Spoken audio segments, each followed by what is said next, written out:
Here we are, back again with video number 3 for Chapter 6.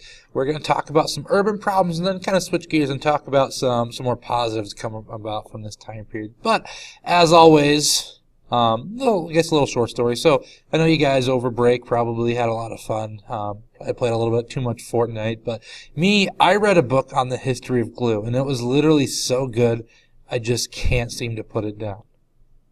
So, there you have it, as always. I'm coming up with these jokes now, so you guys got to come up with some better ones. So, yeah, we'll just leave that one there. But now we'll get back to U.S. history. So we left off last time talking about tenements and kind of the different aspects of society. And living in city, there were a lot of problems. And we'll start by talking about these problems here on the left. But there's also going to be some problems on the right with what's known as machine politics. So, crime and pollution. Crime and pollution was everywhere.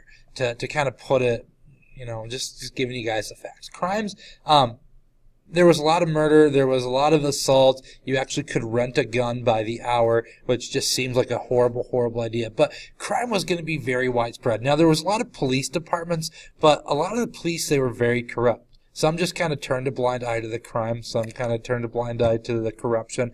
But overall, murder and not necessarily, I guess there was a lot of petty crime, but crime was just very widespread. And then with that, there was also a lot of pollution within the streets, which we'll talk about a little bit more.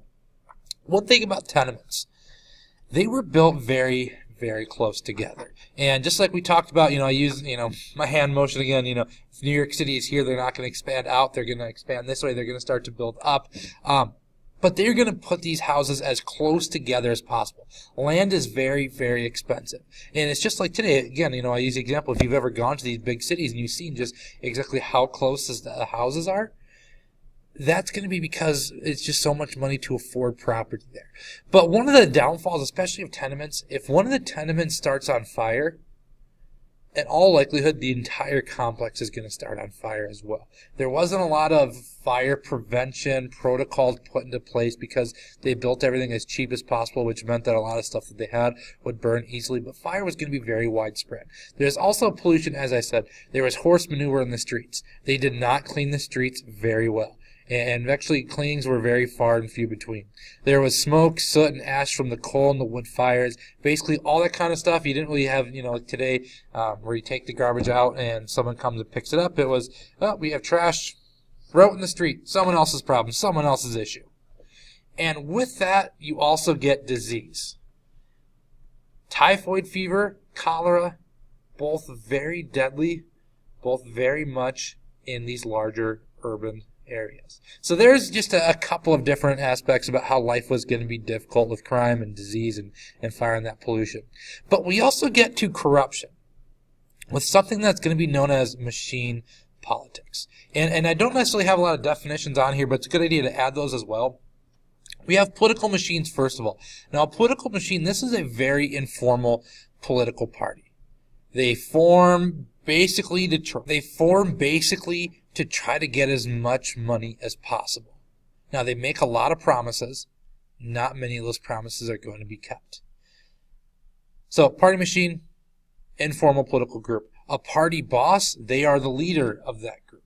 Now, the reason that they come into power is they go to these very, very poor areas, and they make promises such as raising minimum wage, making sure you get better health benefits, making sure that you're going to be able to afford a better place to live, so you're not going to be living in these tenements. Now, when someone comes in and makes a lot of these promises, and you are very poor, you're going to back that person 100% because they are promising that better life that you came here to try to achieve. But most notably, what they do, they get rich through fraud and graft. Now, we've heard of fraud before, but graft basically is just making money in very dishonest ways. And here's one example about this graft. Say if you were the leader of a party boss. Say if you were the leader of a political machine. Oftentimes, they would know where a new park was going to be built on an abandoned lot.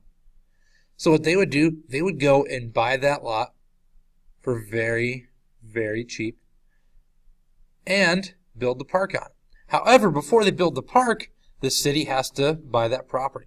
So if they buy that land for, say, $100, they're going to sell it back to the city for $100,000. And you're probably thinking, that's a horrible deal. Why would you take that? They're the ones in charge. They're the ones who are signing the paperwork. So they're basically buying this land for $100 and selling it for $100,000. And they're taking the city money because they control the finances, but they're going to be very, very rich. Now, Tammany Hall, this is going to be a political machine. This is probably one of the most notorious political machines, and William Boss Tweed was going to be in charge of it. And just like a lot of the different ones, they are not afraid of getting in trouble. And here's a good quote talking about it. They ran the elections. They ran just about everything in society. But when this was going on, the police, they were supervising the elections. And they would say, are there any supporters out there that want to vote again? So they're letting people vote multiple times, basically to make sure that they're going to win office. But there's more about the urban problem. Now talking about a little bit more positive. Now Section 3 is going to be known as the Gilded Age. And this is started by Mark Twain. He writes a book talking about the Gilded Age, and historians just kind of use that term to talk about this time period. Now if something is gilded, it's wrapped in gold. But when I say wrapped in gold, what do you think the inside is going to be? The inside is going to be very, very cheap materials, just like those tenements. So, you know, there's this society, when we talk about some of the positives and some of the benefits of people who are very rich, there's gold everywhere, but the inside, the heart of it, is crumbling and is falling apart. So with the Gilded Age, there's kind of two terms that people are going to kind of fall into. Individualism and naturalism. Now, individualism means that you have the ability, that your ability will allow for success. So that's kind of, you can start at a job making minimum wage and you can become very rich. You know, talking about that Andrew Carnegie-like lifestyle. But naturalism, people believe that failure can also be out of your control. So there's some other force that no matter what, you're going to fail. But a lot of people, I would say, are probably going to be in this individualism aspect, where they believe that their ability is going to allow them to become more and more successful. Now, talking again about the Gilded Age. We have something known as the Gospel of Wealth, which is going to be started by Andrew Carnegie. We've used his name a lot, but he is very important, very influential. He is going to start the rise of philanthropy, which is a phrase that we have talked about before. And, you know, I talked about modern-day philanthropists like Mark Zuckerberg or Bill Gates. They're going to be people who are very wealthy, but they're going to give back. And they use this kind of idea of help people help themselves.